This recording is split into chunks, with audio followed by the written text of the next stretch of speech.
તાજા સમાચાર તમારી ભાષામાં મેળવવા માટે ડાઉનલોડ કરો ગુજરાતી મિડ ડેની એપ. ગુજરાતી midday.com સાથે આજે છે માયાભાઈ આહિર. કેમ છો? એકદમ આનંદમાં.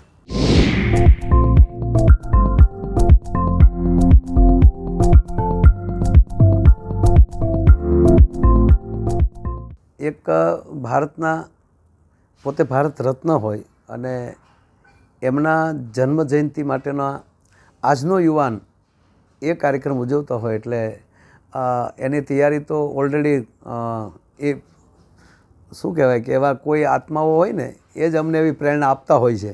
એટલે એ અંદરનો આનંદ જ એ અમારી તૈયારી હોય છે.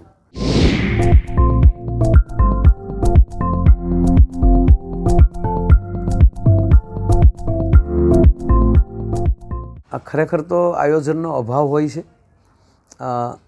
કોઈ પણ વ્યક્તિ જ્યારે એ માનસિક આપણે એમ કહીએ કે ભાઈ નવી પેઢી દૂર જઈ રહી છે ને હવે ડાયરા શું કામ કરવા જોવે એ ધારીને નહીં કરો તો એ દૂર રહેવાના છે. પણ જ્યારે આયોજન જ થતા હોય તો અમે તો જોઈએ છીએ રોજ કાર્યક્રમોમાં દેશ વિદેશથી લઈને આપણા પણ ભારતના અલગ અલગ વિસ્તારોમાં અને ગુજરાત તો ખરું જ આપણું તો ખૂબ યુવાનો આવે છે.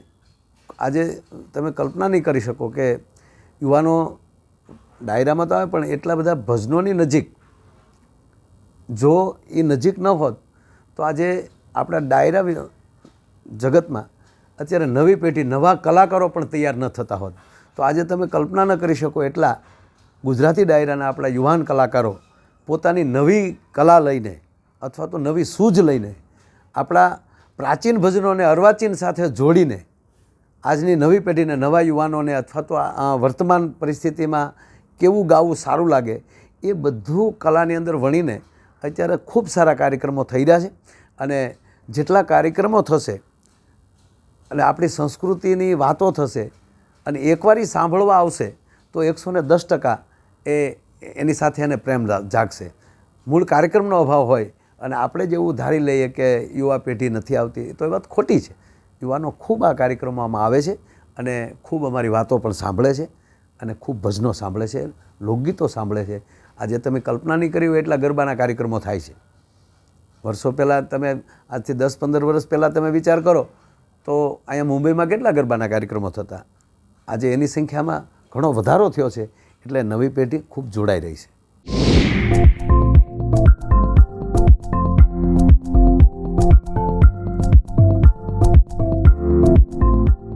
બદલાવ એ એક વાતાવરણ હોય છે. દાખલા તરીકે હું તમને એમ કહું કે મહાભારતમાં ભગવાન કૃષ્ણ છે 5,500 વર્ષ પહેલાં તો એ પોતે રથ અને ઘોડા લઈને જાય છે. તો આજે દાખલા તરીકે આપણા વડાપ્રધાન નરેન્દ્રભાઈ મોદી છે તો એ અત્યારે કંઈ રથ ને ઘોડો લઈને ન આવી શકે ને. આજનો સમય એ પ્લેનનો છે. આજનો સમય એક કોમ્પ્યુટર યુગ છે. તો જેવી રીતે પદ્ધતિમાં ફેરફાર થાય છે એમ વિચારશ્રેણીમાંય ફેરફાર થવાનો, ગીતોમાં ફેરફાર થવાનો, ખોરાકમાં ફેરફાર થવાનો, રહેણીકરણીમાં ફેરફાર થવાનો, મકાનમાં ફેરફાર થવાનો, એટલે તમારા કપડાની સ્ટાઇલમાં ફેરફાર થવાનો. એ બધાય ફેરફારની વચ્ચે જેવી રીતે ગાડીનું મોડલ બદલી જાય પણ એન્જિન તો એમાં જોવે જ છે. એન્જિનનો કલર કોઈ બદલતો નથી, ઓઇલનો કલર કોઈ બદલતો નથી, ડીઝલનો કલર કોઈ બદલતો નથી. એમ પ્રાણવાયુ જે છે આપણું જે કાંઈ આપણા જે સંસ્કાર છે એ સંસ્કાર એ નહીં રહેવા જોવે. એ સંસ્કાર જાળવવાનું કોઈ કાર્ય હોય તો એ આપણા સાંસ્કૃતિક કાર્યક્રમો છે. બાકી તો વ્યવસ્થા છે જ, એમાં ફેરફાર થવાનો. તમારા વાળની સ્ટાઇલમાં ફેરફાર થવાનો, તમારી ભાષામાં ફેરફાર થવાનો, તમારી દ્રષ્ટિમાં ફેરફાર થવાનો. પણ સંસ્કારમાં ફેરફાર થતો મને બહુ દેખાતો નથી. કારણ કે જો સંસ્કારમાં ફેરફાર થતો હોત તો આજનો છોકરો મા બાપને પગે ન લાગતો હોત. તો એ વ્યવસ્થામાં ફેરફાર થાય છે. અને આ કાર્યક્રમો એ સ્ટેજમાં ફેરફાર થાય છે, ગાયકીમાં ફેરફાર થાય છે, પણ અર્થમાં કોઈ ફેરફાર થતો નથી. અર્થ તો એક જ હોય છે કે સંસ્કૃતિનું જતન કરવું અને સંસ્કૃતિનો પ્રચાર કરવો.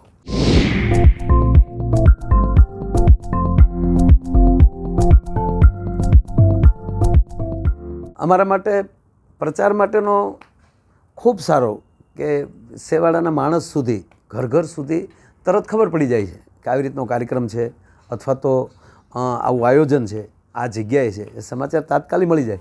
અમારા કલાકારો માટે પરીક્ષા છે. પહેલાં શું હતું કે જે રજૂ થયું તો એ કદાચ એની કેસેટ બને તો બને, નહીંતર રેકોર્ડિંગ પણ નહોતા.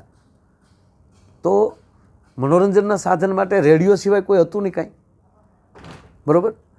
તો અત્યારે તમારા ઘરના ખૂણામાં 240 ચેનલ તો તમને દેખાય છે. પ્લસ અત્યારે અમે સ્ટેજ ઉપર જે બોલવાના યુટ્યુબ ઉપર લાઈવ થઈ જવાનું, લાઈવ થયા પછી પણ પાછું યુટ્યુબ ઉપર ચડી જવાનું, અથવા તો ટુકડા બનીને તે દરેકના મોબાઈલ સુધી પહોંચી જવાના. તો અમારી પરીક્ષા છે, કારણ કે અમે જે બોલે ઘર સુધી પહોંચી ગયું. કાલના પ્રોગ્રામમાં અમારી પાછું શું બોલવું વસ્તુ એ નહીં હોય, પણ એને હું કેવી રીતે પાછો નવો ઢાળ આપવો અથવા તો એની અંદર નવું શું ઉમેરવું, એ માટે કલાકારને સતત જાગૃત રહેવું પડતું હોય છે.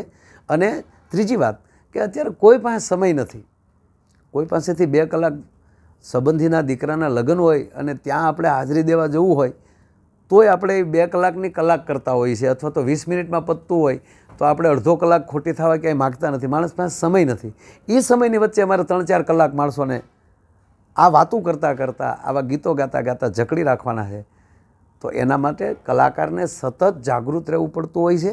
અને અમારા માટે અતિ આનંદ પણ એ છે કે અમારી એક નાની વાત ફટ દે એને 2 કલાકમાં લગભગ બધે રિલીઝ થઈ જતી હોય.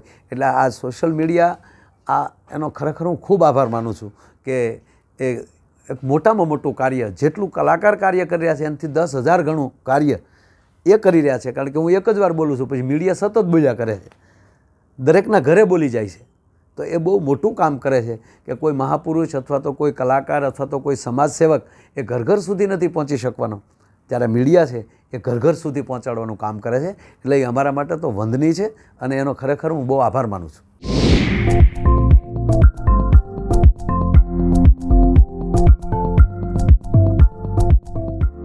મારે મનપસંદ તો બધુંય છે. દાખલા તરીકે કારણ કે 3 કલાક કે બોલતા હોય, 4 કલાક બોલતા હોય, પછી કોઈ તમે અમને પૂછો એટલે અમે પછી રજૂ કરવા હાટું એમ કહેતા હોય કે આ ગીત મને બહુ ગમે છે.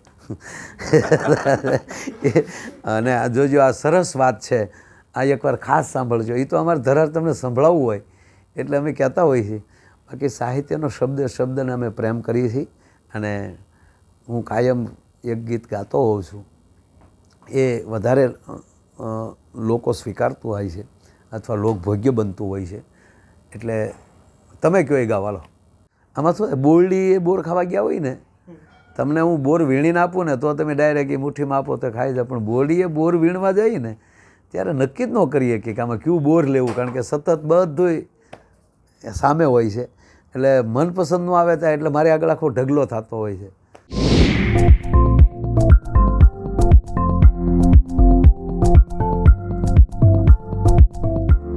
બાજપાઈજી સારા કવિ પણ હતા, બાજપાઈજી સારા લેખક હતા,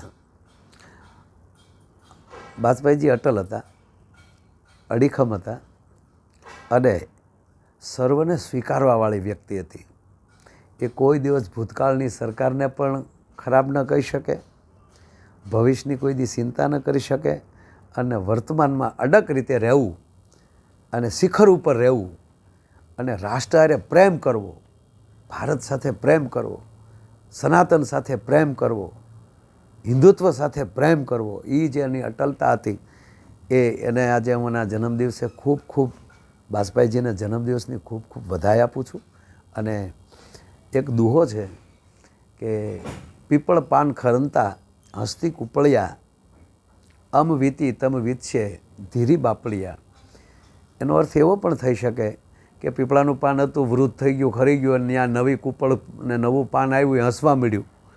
એટલે ખરેલું પાન એમ કહે કે અમારી ઘોડે તુંય ખરી જઈશ ખોટો હસમાં. એ નથી. એ એવું છે કે જે પીપળાનું પાન ખરી ગયું ને એ હસે છે કે હું ખરી ગયું. શું કામ હસે છે? શું કામ? એના સ્થાને એનો વારસદાર બેસી ગયો છે, નવું પાંદડું બેસી ગયું છે, નવી કૂપળ ફૂટી ગઈ છે, એટલે એને હસવું આવ્યું, ધન્યવાદ, મારી જગ્યા ખાલી નથી.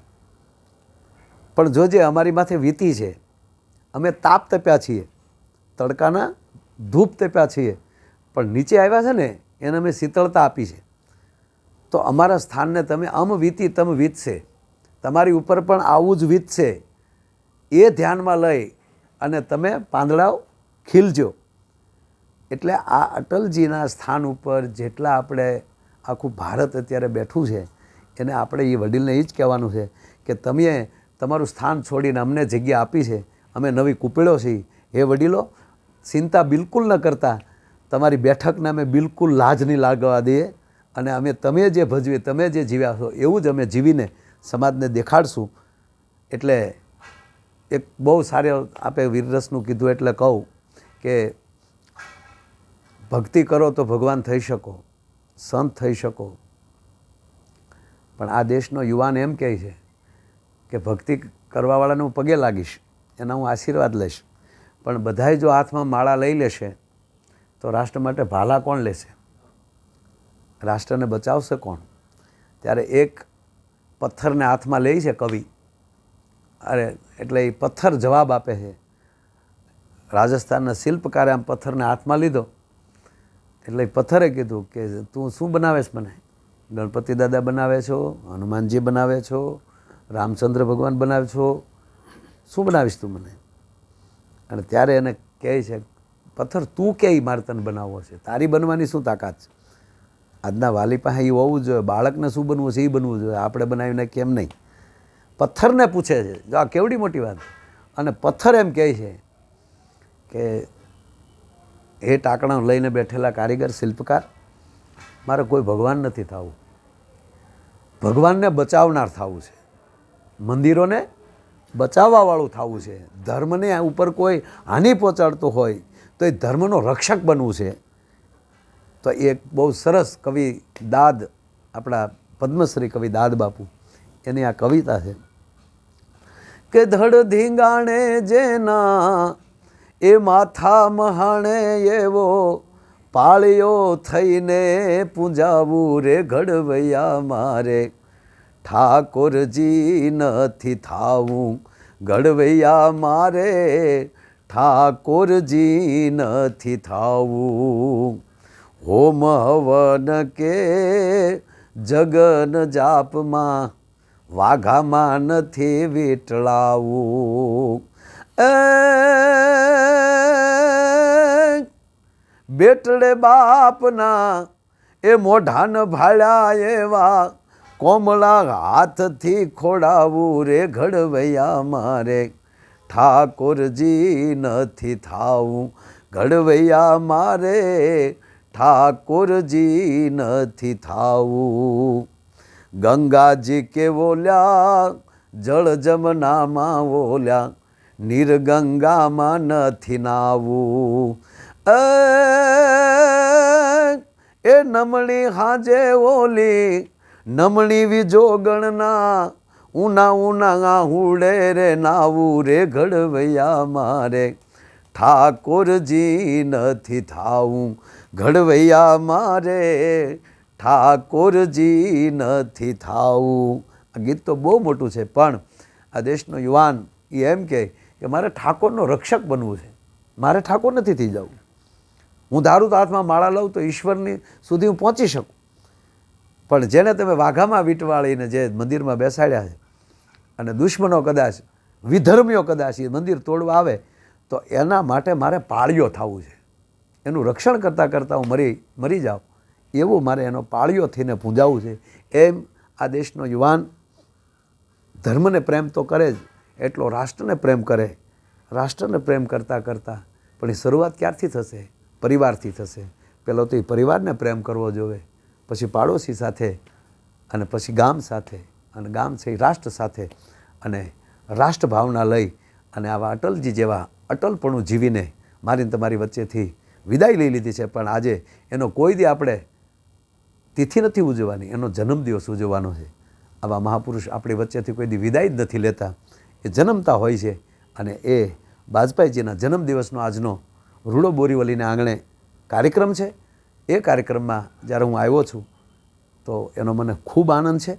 અને બસ આ દેશનો યુવાન આપણી સંસ્કૃતિનું જતન કરતો રહે, રહેશે ધર્મ તો જ રહેશે આ ધરા, નહીંતર ખપ જાહે ખુરતાર, આ તારા ધર્મ ઉપર વિષંભર, હવે રાખ ન તું રાણ.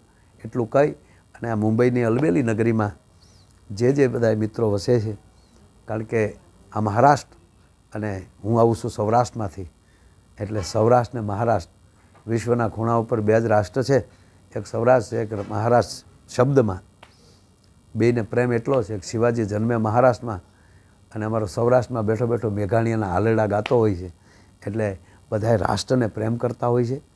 પછી સૌરાષ્ટ્ર એક મહારાષ્ટ્ર હોય કે આપણું ભારત રાષ્ટ્ર હોય, એ દરેક અંગ અંગના આપણે દરેક મા ભારતીના જ સંતાનો છીએ.